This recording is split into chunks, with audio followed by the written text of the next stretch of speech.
O dia do casamento de Cecília tornou-se o seu pior pesadelo, quando o homem que ela amava a rejeitou 30 minutos antes da cerimônia porque ela não conseguia andar.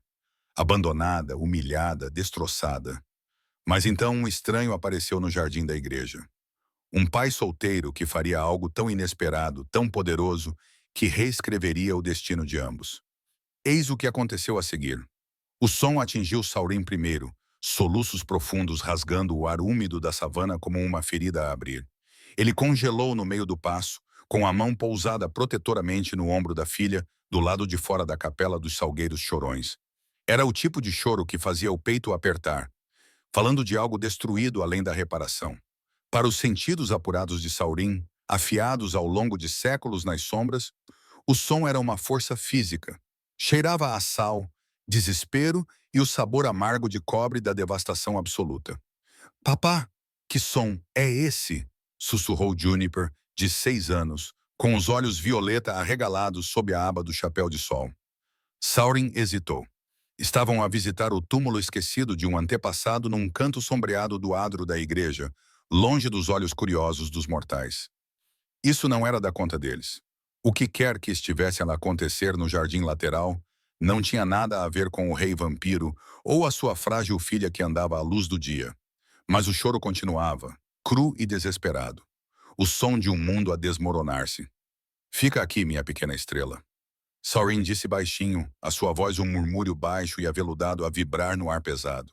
Ele posicionou Juniper na sombra fresca e densa de um carvalho enorme junto à porta de pedra, protegendo-a do sol da savana.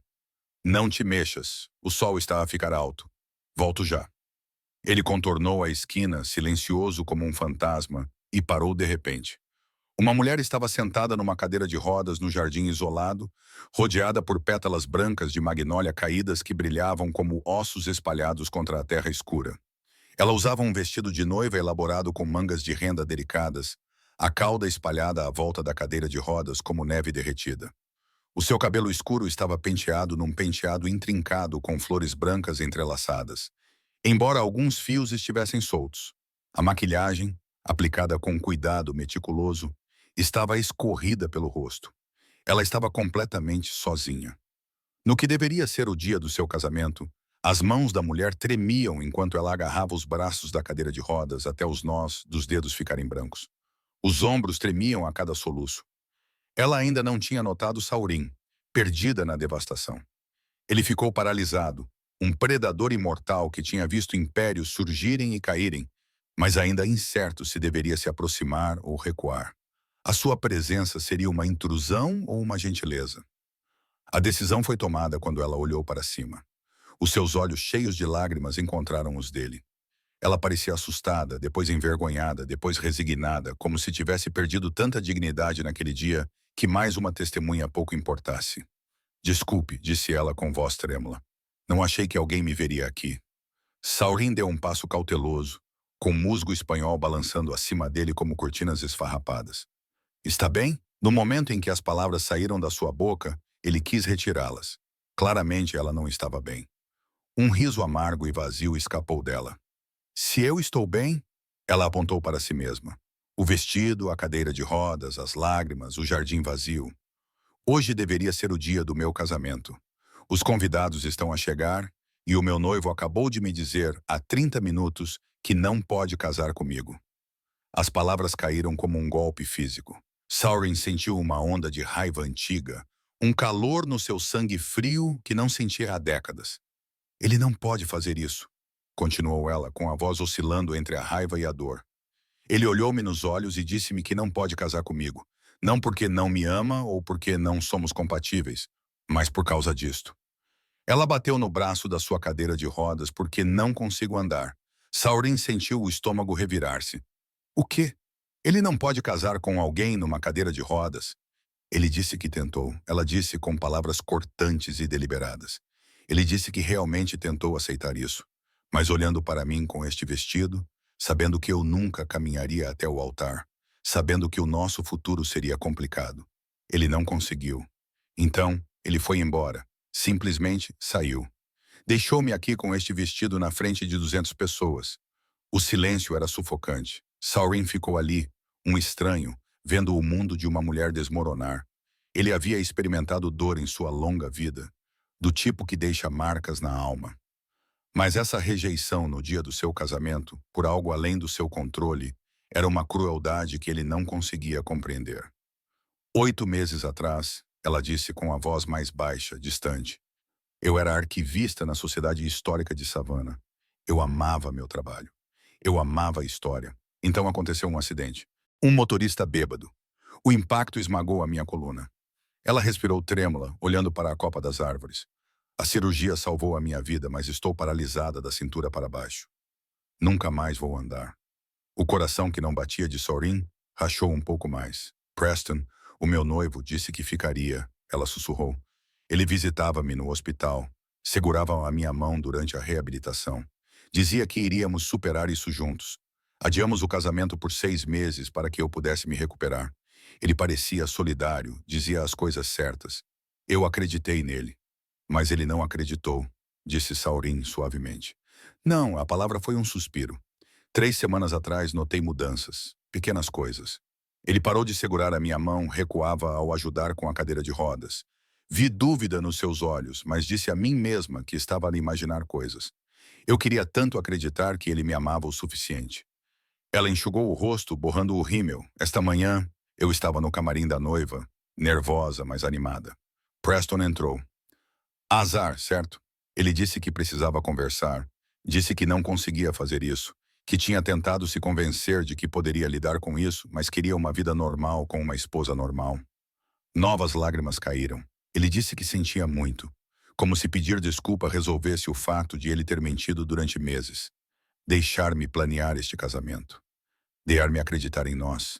Deixar-me ficar aqui a pensar que ia casar com o amor da minha vida, quando ele estava a tentar encontrar coragem para me abandonar. Saurin sentiu uma fúria fria, não por ela, mas pela covardia de esperar até o dia do casamento, pela crueldade de deixá-la com esperança até o último momento. Sinto muito, disse Saurin, com toda a sinceridade. Ela olhou para ele, tentando entender por que aquele estranho alto e pálido, com um terno impecavelmente costurado, ainda estava ali.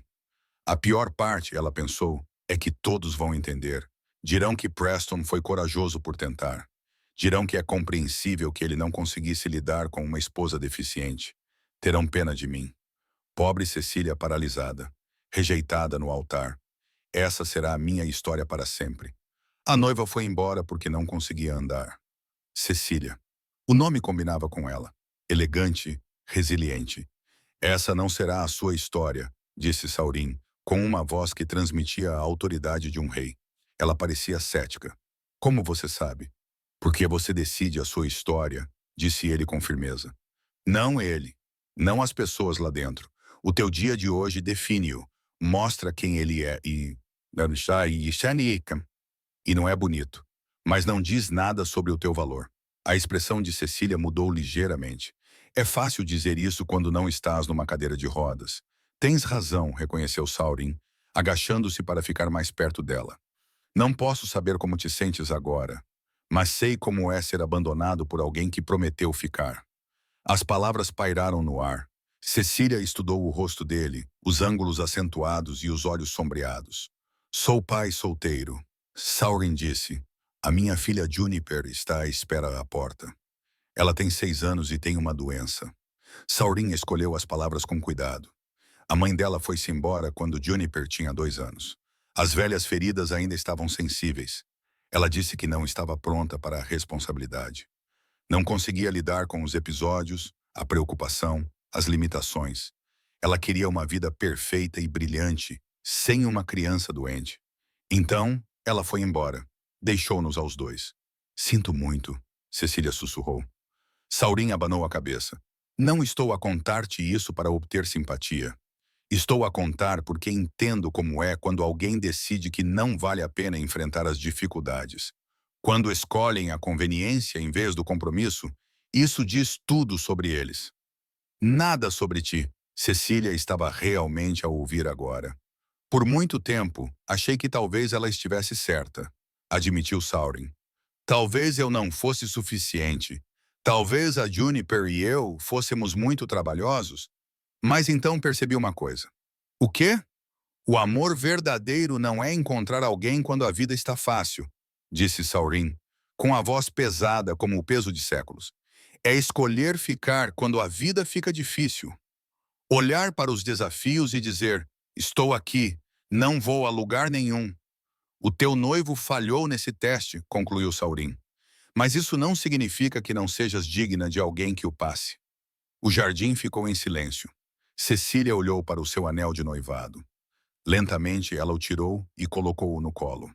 Preston queria uma esposa normal, disse ela com a voz mais firme. Alguém que pudesse caminhar ao lado dele. Alguém mais fácil. Então ele queria as coisas erradas, disse Saurin simplesmente.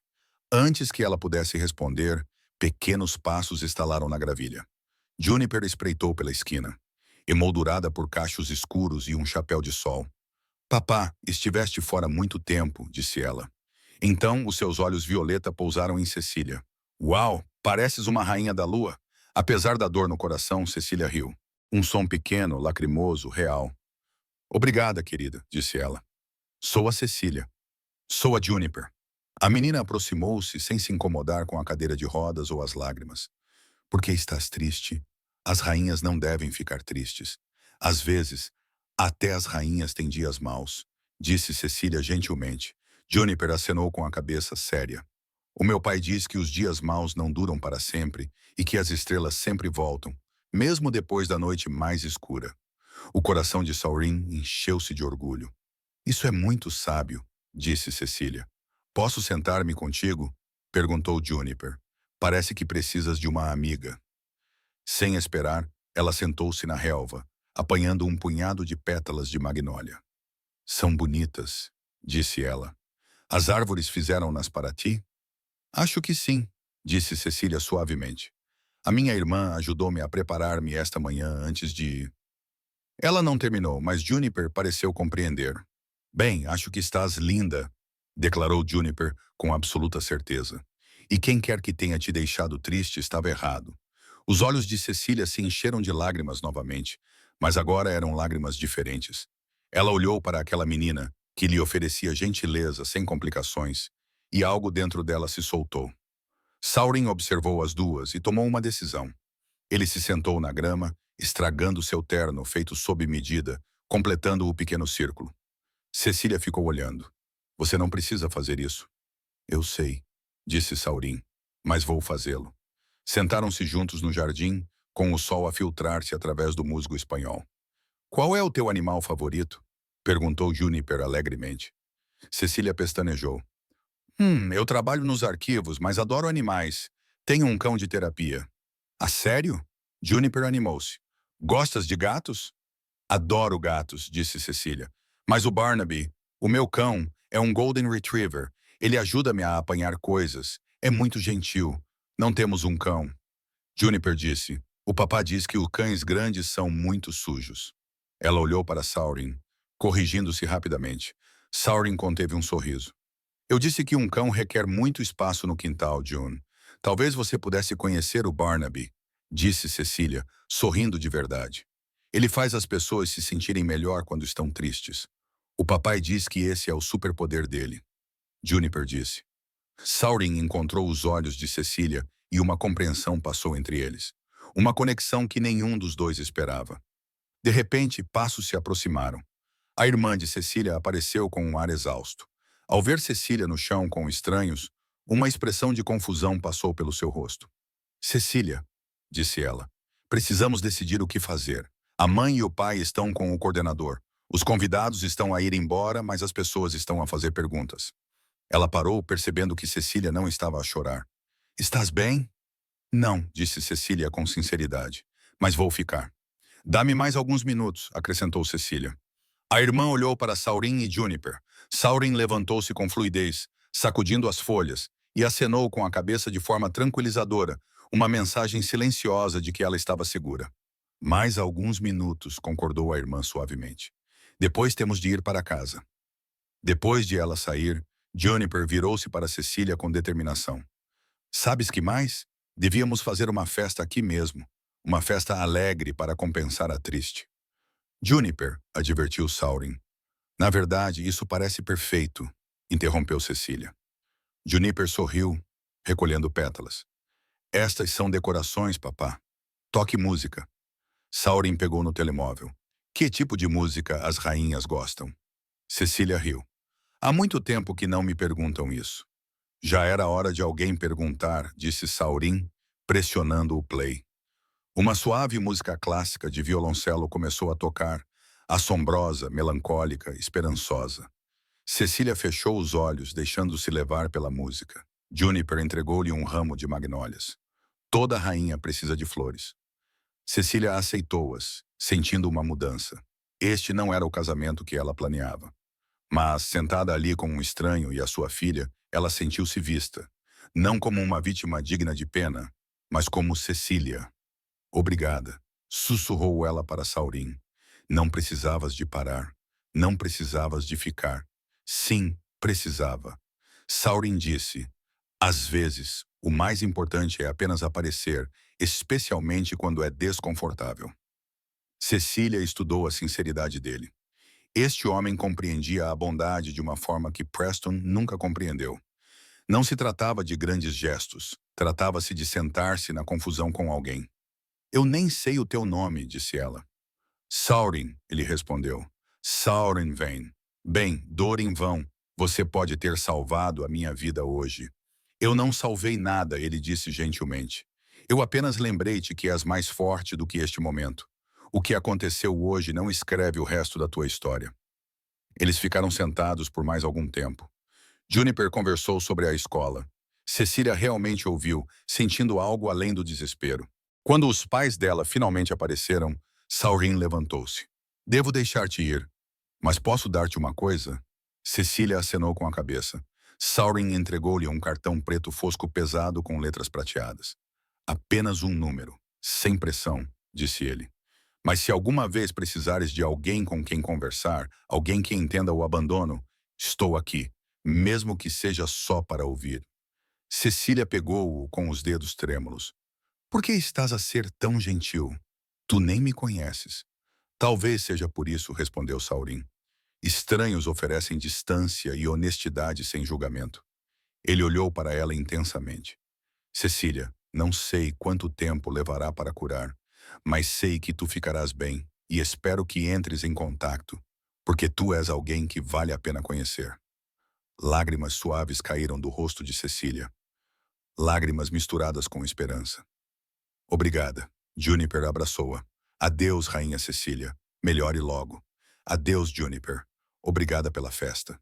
Enquanto Saurin e Juniper desapareciam nas sombras, Cecília olhou para o cartão preto. Ela não sabia se ligaria, mas pela primeira vez desde que Preston partiu, ela não se sentia destruída. O seu pai aproximou-se. Querida, vamos levá-la para casa. Cecília enfiou o cartão no vestido, sobre o coração. Enquanto era levada, ela olhou para trás, para o jardim onde um estranho se recusou a deixá-la sozinha. E pensou, talvez isto não seja o fim. Talvez seja apenas o começo de algo que eu não esperava.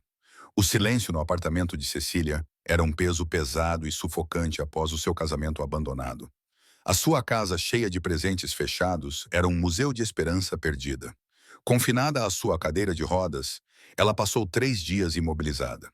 A enxurrada constante de piedade e as mensagens exigentes do seu ex-noivo Preston só pioraram o seu isolamento.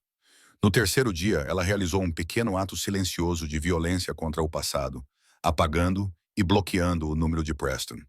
Sentindo o primeiro suspiro de ar verdadeiro desde a humilhação, um único objeto permaneceu constante. O cartão preto fosco de Saurin Vane, um estranho que ela conheceu enquanto chorava em seu vestido de noiva. Na quarta noite, compelida pela memória de seu antigo reconhecimento sombrio e de sua filha Juniper chamando-a de Rainha da Lua, ela finalmente enviou-lhe uma mensagem de texto simples agradecendo. A resposta imediata dele. Eu esperava que você escrevesse, Cecília. O jardim ficou muito silencioso depois que você partiu, despertou uma tábua de salvação. Nas 2 semanas seguintes, as mensagens de texto deles se transformaram num ritmo noturno constante. Eles evitaram os temas pesados do acidente dela e do casamento. Em vez disso, criaram laços por causa do trabalho dela na sociedade histórica de Savannah e da insônia que compartilhavam. Saurin revelou que administrava investimentos patrimoniais, trabalhava principalmente à noite e que o sol lhe causava dor de cabeça, afirmando enigmaticamente que a noite era o seu lugar. Ele nunca enviou fotos suas, apenas imagens evocativas das ruas góticas e vazias de savana envoltas em neblina. 3 semanas após o incidente no jardim, Saurin convidou-a para a exposição de arte de Juniper na Starlight Academy. A ideia de enfrentar o público na sua cadeira após o casamento era assustadora, mas ela aceitou. A escola era uma mansão gótica extensa, mal iluminada por luz a gás, e os outros pais eram pálidos, silenciosos e elegantes, movendo-se com uma graça predatória inquietante. Quando ela perguntou a Saurin, em tom de brincadeira, se era uma escola para vampiros, um olhar estranho e antigo passou pelos olhos dele. Juniper, usando uma pequena tiara, mostrou orgulhosamente a Cecília a sua pintura, o rei e a rainha das rodas, onde Cecília, num trono com rodas, estava pintada com uma luz brilhante que afastava a escuridão. Juniper explicou simplesmente que a pintou porque Cecília ficou quando os outros foram embora. Os outros pais tratavam Cecília de forma diferente devido à sua associação com Saurin. Ao acompanhá-la até a sua carrinha acessível, Saurin avisou que o seu mundo era sombrio e tinha dentes. Mas Cecília, tendo sido ferida pelo mundo seguro, declarou que conseguia lidar com algumas sombras. A mudança definitiva aconteceu 3 meses depois. Às 2h13 da manhã, Saurin ligou com a voz rouca. Juniper estava a ter convulsões devido à febre sanguinária e ele estava no Centro de Hematologia St. Jude, uma clínica privada. Cecília dirigiu-se imediatamente para lá. A clínica estava gelada, com cheiro de antisséptico e cobre. No quarto, Juniper estava ligado a bolsas de soro com um líquido vermelho escuro, tremendo violentamente. Saurin estava ajoelhado, abatido, com as presas expostas e os olhos a arderem com um vermelho selvagem e brilhante. Cecília não recuou. Ela aproximou-se dele, pegou na sua mão fria e trêmula e, ignorando a transformação monstruosa, ordenou-lhe que se concentrasse na filha, ajudando-a a improvisar uma história sobre a rainha da lua que trazia neve fresca para acalmar a menina. Após 3 horas agonizantes, a crise passou. O médico, confirmando a estabilização, dirigiu-se a Saurin como meu lege. Saurin, exausto, confessou o seu perigo e o seu choque por Cecília não ter fugido.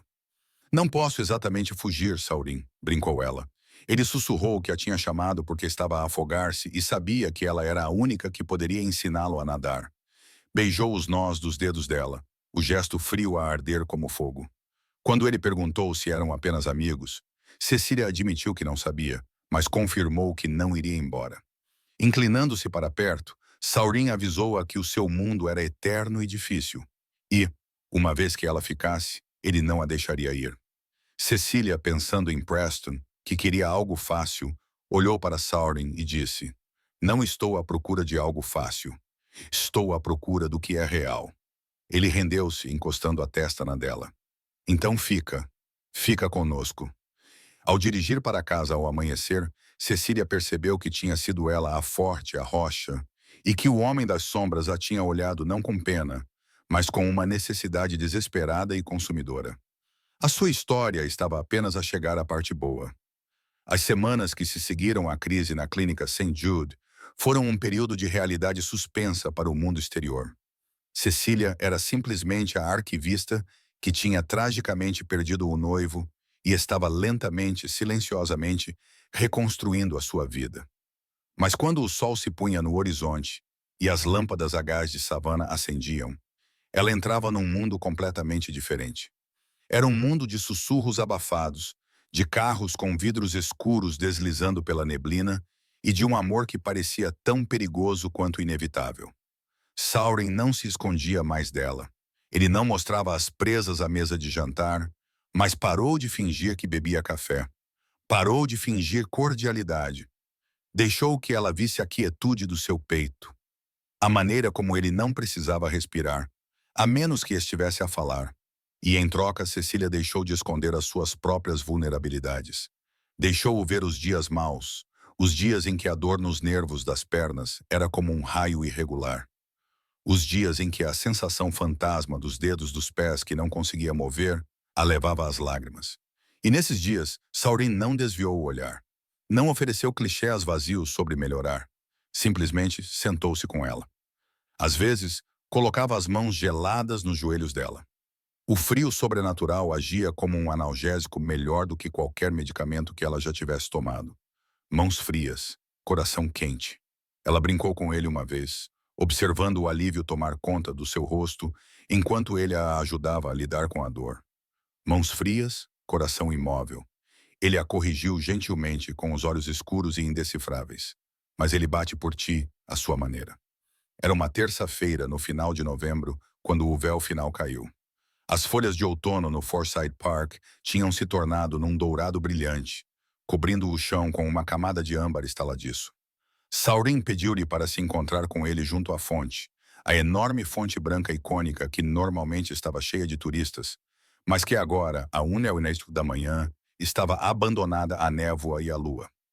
Quando Cecília chegou, descendo o caminho pavimentado, encontrou a fonte iluminada não pelas luzes do parque, mas por centenas de pequenas velas flutuantes à deriva na água. Saurin estava parado à beira da fonte, olhando para as ondulações. Ele não estava a usar o seu terno habitual. Vestia um casaco longo e pesado que parecia pertencer ao século XIX. A gola estava levantada contra o vento. Saurin, ela chamou suavemente. Ele se virou. A expressão em seu rosto fez com que as rodas dela parassem. Não era a expressão de um amigo ou pai. Era a expressão de um governante. Era assustadoramente majestosa. Cecília, ele disse, sua voz atravessando a distância sem que ele a elevasse. Chegue mais perto. Ela rolou para a frente, o ar ao redor da fonte parecendo carregado de eletricidade estática. O que é isto? É lindo. É uma tradição, disse Saurin, apontando para as luzes flutuantes. Na minha cultura, acendemos uma vela por cada década que caminhamos pela Terra. Uma lembrança do tempo que perdemos e do tempo que nos resta. Cecília olhou para a água. Havia dezenas de velas, muitas para contar rapidamente. Quem é você, Saurin? Ela perguntou. A pergunta que pairava entre eles há meses, finalmente encontrando sua voz. Eu sei o que você é, eu o vi na clínica. Mas quem é você? Saurin caminhou em direção a ela, seus movimentos fluidos como água escorrendo sobre pedras. Ele parou a 30 centímetros dela, ajoelhando-se no chão, de modo que ficou olhando para ela. Era uma posição de submissão, mas ele mantinha um poder imenso. Estou dorido em vão, começou ele, com voz baixa. Mas antes disso eu era Valerios da Guarda dos Cárpatos, e antes disso eu era um rei. Cecília prendeu a respiração. Um rei. Eu sou o regente da corte noturna deste hemisfério. Ele confessou, com o peso do título a assentar nos seus ombros. Os médicos, os pais na escola, as pessoas que vês nas sombras, são meus súbditos. Sou responsável por manter a paz entre a nossa espécie e a vossa. Sou responsável pela segurança de milhares de imortais. Escondidos à vista de todos. Ele olhou para as suas mãos, mãos que podiam esmagar pedras, mãos que tinham segurado a sua filha moribunda. Sou uma criatura da morte, Cecília. A minha existência é definida pelo que tiro. Sangue, vida, tempo.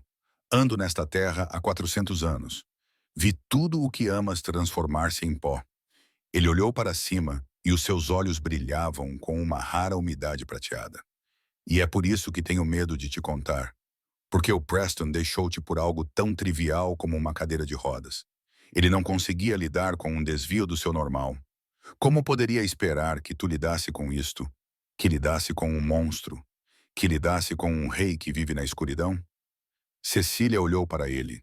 Ela olhou para o homem que tocava violoncelo para ela num jardim enquanto ela chorava. Ela olhou para o pai que se sentava no chão do hospital a rezar pela sua filha.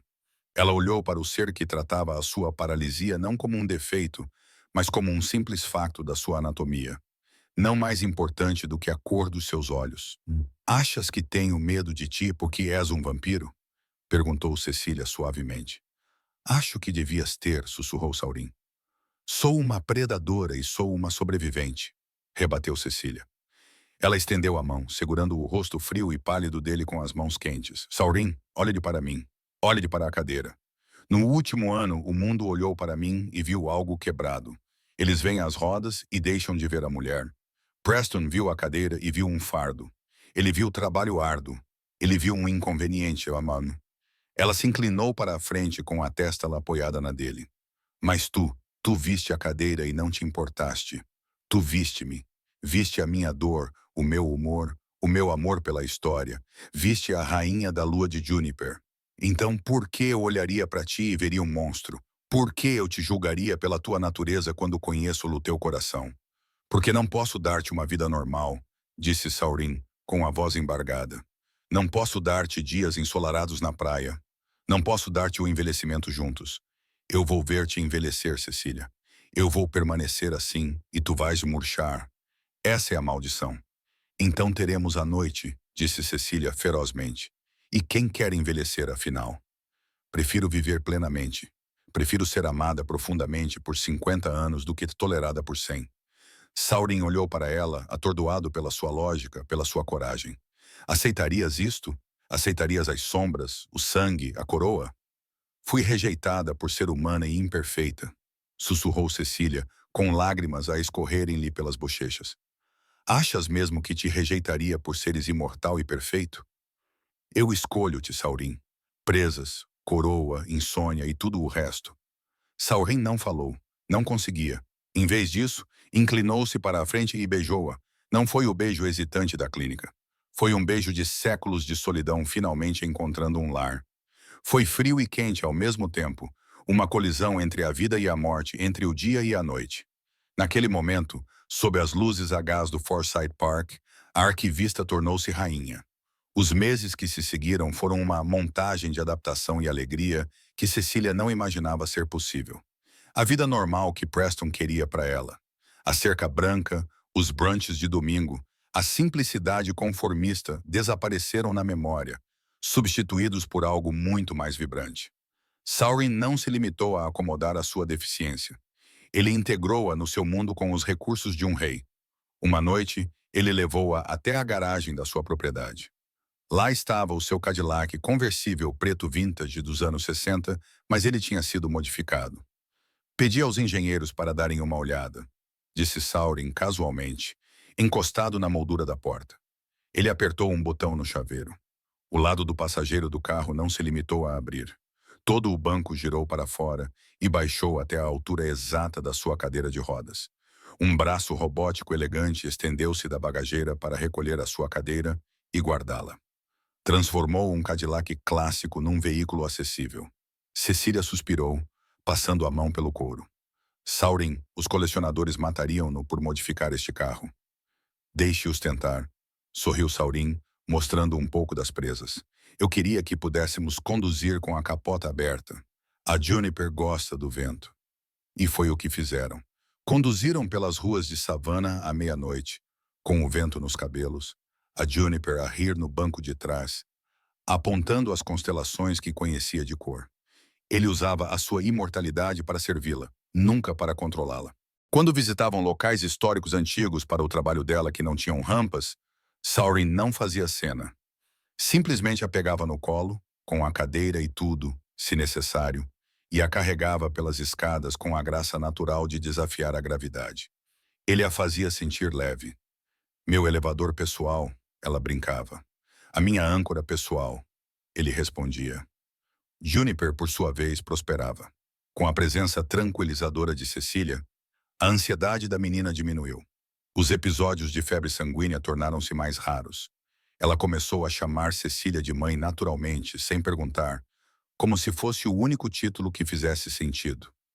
Numa terça-feira chuvosa, enquanto pintavam no chão da sala, Juniper olhou para cima. O papai está feliz agora, observou ela, pegando num lápis preto para colorir um morcego. Está? Perguntou Cecília, sorrindo. Sim, os olhos dele já não estão famintos, disse Juniper com naturalidade. Ele esteve esfomeado durante muito tempo, não por sangue, mas por felicidade. Cecília sentiu o coração apertar. Olhou para o outro lado da sala, onde Saurin lia um livro junto à lareira, o seu perfil nítido contra as chamas. Ele olhou para cima, sentindo o seu olhar, e sorriu. Era um sorriso que chegava aos olhos. 1 ano. Fazia exatamente 1 ano desde o dia em que o mundo acabou. Um ano desde que as pétalas de rosas brancas caíram na relva e Preston se afastou. Sauron disse-lhe para se vestir bem. Ele não disse para onde iam. Ele conduziu o Cadillac modificado, afastando-se da cidade, descendo a estrada sinuosa que levava aos arredores. Cecília percebeu para onde estavam a ir assim que viraram para a entrada de Cascalho. A capela dos Salgueiros Chorões. O seu estômago apertou-se. Saurim, por que estamos aqui? Confia em mim, disse ele, colocando a mão sobre a dela na alavanca das mudanças. Chegaram ao jardim lateral. Era noite, a lua cheia e brilhante no céu. Mas o jardim já não parecia o cenário do seu trauma. Saurim tinha estado ocupado. As magnólias mortas tinham desaparecido. Em seu lugar, milhares de flores da lua tinham sido plantadas. Eram flores grandes, brancas e luminosas que só abriam no escuro. Brilhavam como estrelas cadentes contra as sombras. O ar estava denso com o seu perfume doce e intenso. Centenas de velas alinhavam o caminho onde ela se sentara a chorar. Saurim ajudou-a a sair do carro e a sentar-se na cadeira. Ele empurrou-a até ao centro do jardim, o local exato onde se conheceram. Um ano atrás, Saurim começou, de pé diante dela, o luar refletindo nos fios prateados do seu fato. Encontrei aqui uma mulher que pensava que a sua vida tinha acabado. Ela estava sentada nesta terra, rodeada pelos destroços de uma promessa quebrada por um covarde. Ele ajoelhou-se com um joelho no chão. Encontrei-a, continuou Saurim, com a voz trêmula de emoção. E encontrei-me a mim mesmo. Encontrei a coragem para deixar de me esconder. Encontrei a força para acreditar que talvez, apenas talvez, um monstro pudesse ser amado. Ele enfiou a mão no bolso e tirou uma caixa. Não era de veludo. Era feita de obsidiana esculpida com runas antigas. Cecília, disse ele, o primeiro vestido de noiva que usaste era para a pessoa errada.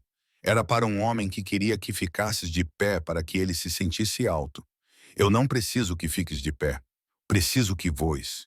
Ele abriu a caixa.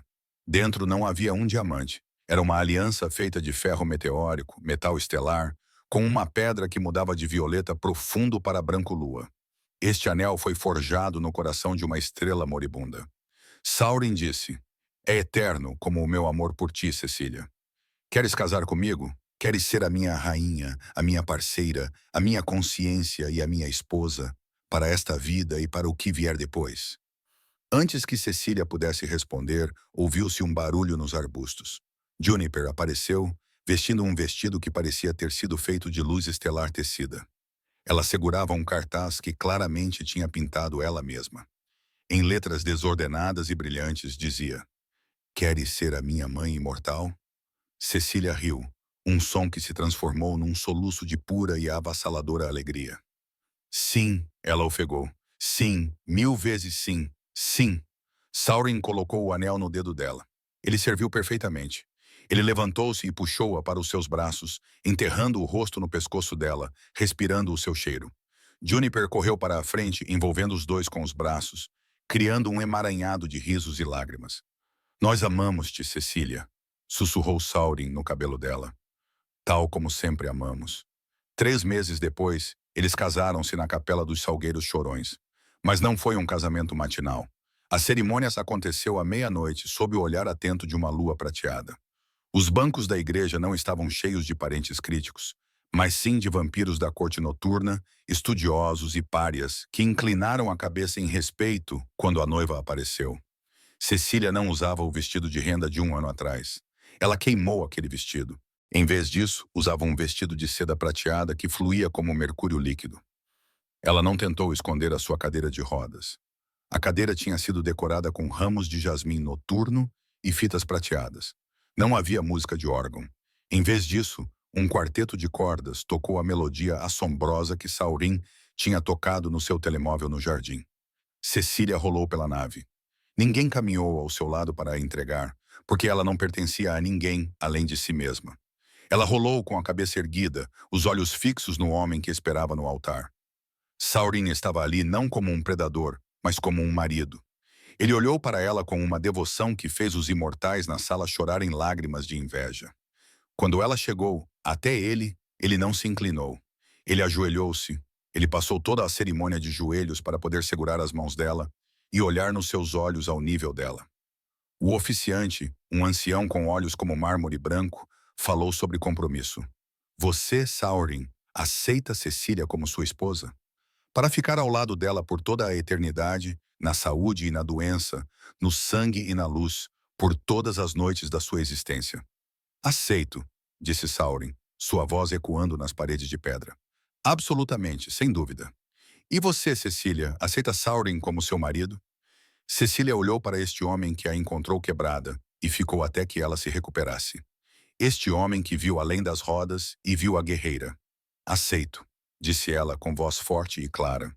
Quando se beijaram, a capela explodiu em aplausos que soaram como trovões. Juniper aplaudiu mais alto, jogando punhados de confetes prateados para o ar. Ao saírem da igreja naquela noite, Saurin empurrava a cadeira de Cecília, enquanto ela segurava Juniper adormecida no colo. Cecília olhou para o jardim uma última vez. Um ano atrás, ela se sentara naquele lugar, acreditando que sua vida tinha acabado, acreditando que era incapaz de ser amada, acreditando que a cadeira de rodas tinha roubado sua chance de felicidade. Mas ela estava errada. A cadeira de rodas não tinha roubado nada. Ela tinha revelado tudo. Ela tinha agido como um filtro. Ela tinha filtrado os amantes fracos, superficiais e condicionais, como Preston. Ela tinha filtrado o homem que amava a ideia dela, mas não a realidade dela. E ao limpar esse espaço, abriu espaço para o rei.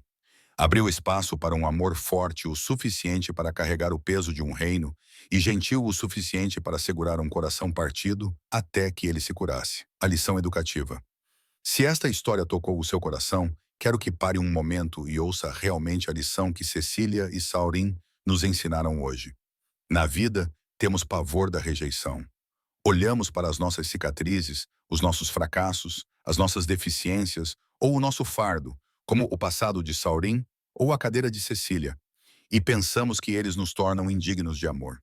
Pensamos que, se alguém nos deixa, isso confirma que estamos quebrados. Mas a verdade é que a rejeição muitas vezes é proteção. A rejeição de Preston na Cecília não foi uma tragédia. Foi um resgate. Imagine se ele tivesse casado com ela. Ela teria passado a vida com um homem que a via como um fardo. Um homem cujo amor era frágil e condicional. Ao partir, ele não arruinou a vida dela. Ele salvou-a. Ele abriu caminho para alguém que pudesse amá-la plenamente. A cadeira de rodas de Cecília não a limitava. Ela revelava a verdade sobre as pessoas ao seu redor. Ela mostrava quem era covarde e quem era rei. E isso leva-nos à lição mais importante. A verdadeira nobreza não tem a ver com poder, dinheiro ou ser rei ou rainha. Saurin não era um herói por ser um rei vampiro rico e poderoso. Ele era um herói porque estava disposto a sentar-se na terra. Ele era um herói porque viu um estranho a chorar e decidiu parar. Ele era um herói porque não fugiu quando as coisas ficaram difíceis no hospital.